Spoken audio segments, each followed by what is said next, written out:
man la Cheikh Ahmed Tidiane Fall nekk conseil municipal fii ci Gueule Tapée nekk président commission commerce et artisanat communément appelé Halles et Marchés. Donc comme ni koy waxee dañu ñëwoon fii tey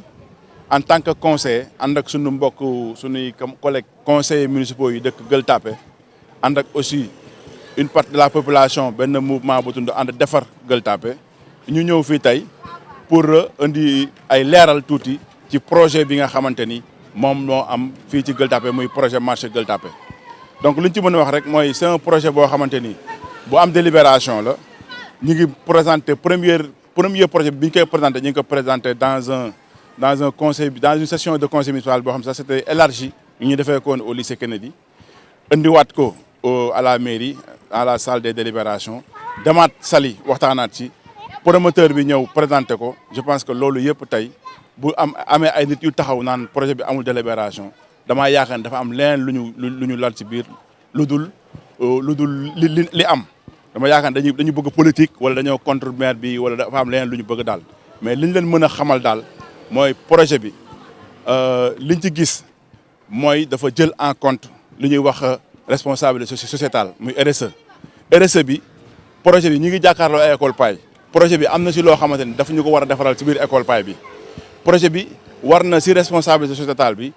pavé une partie de Gueule Tapée. projet bi am na loo xamante ni si wàllum santé war na ko jàppale population bi nga xamante ne moo nekk Gueule Tapée te actuellement boo yi nga xamante ni ñoo dëkk Gueule Tapée doon war a xëy ci projet bi ñoom ñëpp instant yi ñu ngi taxaw sa ngëm donc loolu mooy li nga xamante ni moo naqari nit ñi instant yi projet bi ñu ko délibéré ba léegi nit ñi war a liggéey je pense que yàgg na nit ñi bloqué ko pour ay seen intérêt personnel. Je pense que loolu rek moo ñaaw ci mbir mi moo tax ñu jug en tant que conseiller nekk légitimement ñun ñoo war a wax nous avons le mandat parce que nous avons été élus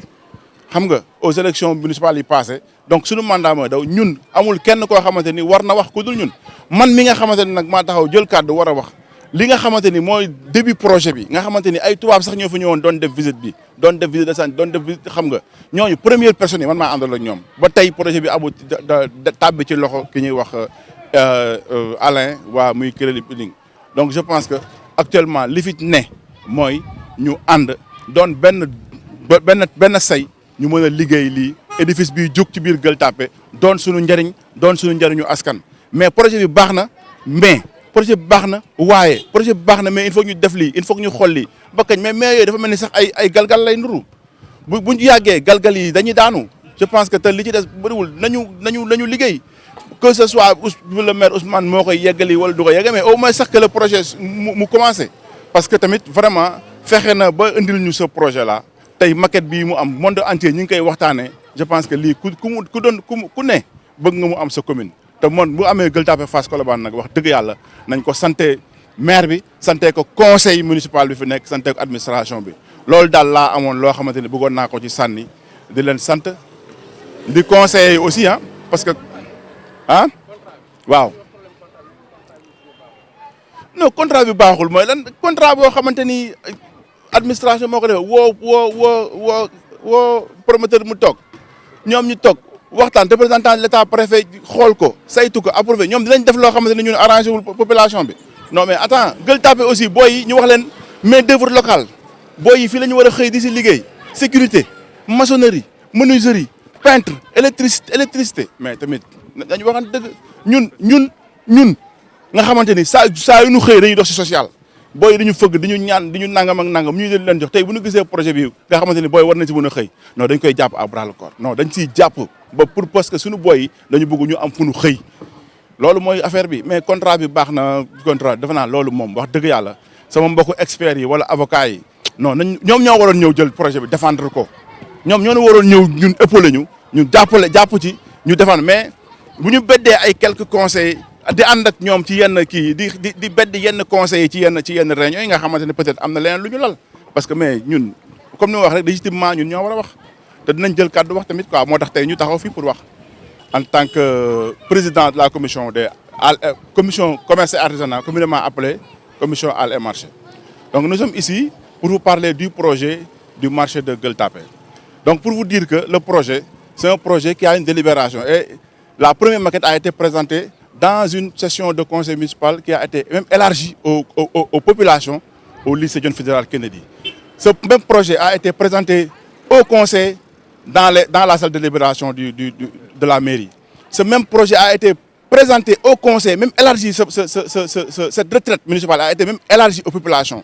à Saly. Le projet a été présenté aux populations. Maintenant, qu'est-ce qu'ils veulent ces gens-là? Qu'est-ce qu'ils veulent quand ils nous disent que le contrat n'est pas bon? Mais attendez, le contrat a pris en charge la responsabilité sociétale. Parce que nous sommes en face de l'école Païd Rachid, et ce projet même doit prendre en charge une partie de l'école. Le projet doit paver des rues dans ce quartier. Le projet doit participer sur la responsabilité de la santé dans cette commune. Je pense que ces gens-là, vraiment, ils veulent autre chose que de défendre le projet. C'est même eux qui devraient même, parce que dans ce cadre, il y a des avocats, comme on le dit, il y a des magistrats, il y a des que je respecte beaucoup même, hein, parce que c'est des oncles, c'est des grands frères. Mais c'est eux qui devaient prendre le projet en charge. C'est eux qui devaient venir envers la mairie et défendre ce projet pour la population. Mais ce qu'ils font, moi je pense que c'est même de la politique cachée. Parce que c'est ça, c'est écœurant. Quand ils appellent une partie des conseils pour nous diviser, c'est pas ça. Parce que nous sommes un bloc, nous, les conseils. Nous ne devons pas nous diviser. Nous devons aller ensemble pour combattre, pour gagner ce projet. Parce que nous sommes là pour ça. Nous ne sommes pas à l'heure de la politique. Parce qu'on ne sait quand est-ce va commencer les élections. On ne sait pas.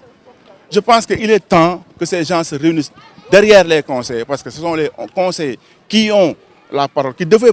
prendre la parole. Et la parole là, nous allons la prendre jusqu'au bout. Et nous allons défendre ce projet pour que cet édifice se dirige dans cette commune. Et plus particulièrement dans notre Gueule Tapée, où nous sommes nés et nous avons grandi, nous avons passé nos études dans ces écoles. Je pense qu'il est temps que la figure et le visage de cette commune changent. Et ces genres d'édifices vont changer ce pays. Nous ne devons pas être contre le projet. Parce que nous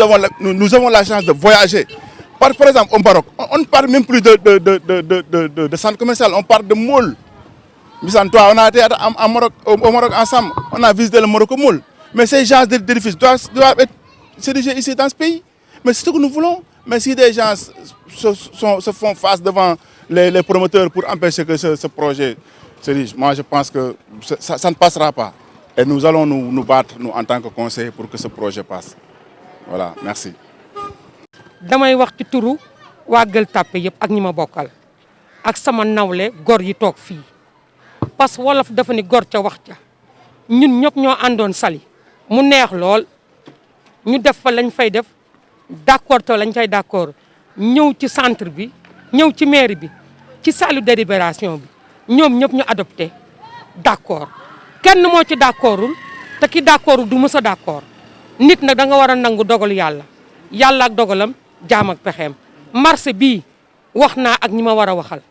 wax nañu ak le sous-préfet Djibi Diallo mu neex mu naqari nañu sawi te tëddi man dama ñaan yàlla ci barke yonentam bu tedd bi sangu-sang yi ak gor yi ma àndal ñu ne leen seen tur yaa ngi ci liste bi buñ la nee sa turam ci liste bi doo xam politique ku xamul politique nag bokkuma ak yow classe bay ànd ak yow récréation man Ndeye Mariam Ndiaye maa ko wax Ousmane Ndoye li muy def na ko ñun ànd nañ ceeg moom ñun conseiller gor yi nga xam ni dañ na woon waaw 2014 ba tey te duñu mës wax ni déet kon nag ñun lii rek la ñu xam ndax fii la ñu juddoo ci lii la ñu xam ku bëgg nag defar Gueule Tapée mbedd maa ngi nii tilim mbalit maa ngi nii UCG ñëwul jënd leen potu mbalit jox xale yi ku toogoon ba mu neex nga ñëw ña doon wax ak ña doon xataraayu yëpp dafa naqari ñu dellu si waat daw si ñun 2014 ba tey groupe bii kan daw ci barke yonent bi ñun la woon ca marché ba bañ koy toj ñoom bi ñuy toj marché bi fu ñu nekkoon koo xam ne yaa ngi ak say sœur ci Gueule Tapée mu jaay beñe ba jabet mënoo ko jëndal sax glycophage 500 bu muy jënd di ko naan kooku war ngaa mën a yore mairie nañu bàyyi li ñuy wax man dès le début ba ñuy woote réunion ci école Paye bi laa ne demuma te sama baatu démb boobu moo ñëwaat tey ku xam nit ñi foofu ñu jëm doo yegg ak ñoom fu sori commencement ba lañ ne woon réunion woote nañu ñeenti réunion ma ne man Ndeye Mariam Ndiaye demuma man ak Ousmane Ndoye ba mandat bi jeex ñu seeti leneen waaye marché bii mu neex mu naqari day am koo bokkulu classe nag mun a bokk ak ñoom récréation nañ sawi ta tëddi jërë ngeen jëf jaraboot